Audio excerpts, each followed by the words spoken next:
लागला जीवाला असा छंद सावळा रे विठ्ठल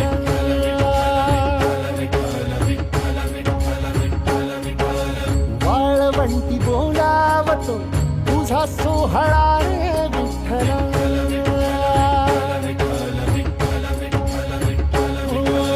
मुखी तुझे नाम गोड टाळ मृदुंगाची जोड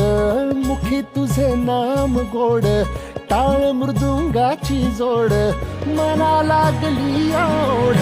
तुझ्या पंढरीची विठ्ठल मना लागली ओढ तुझ्या पंढरीची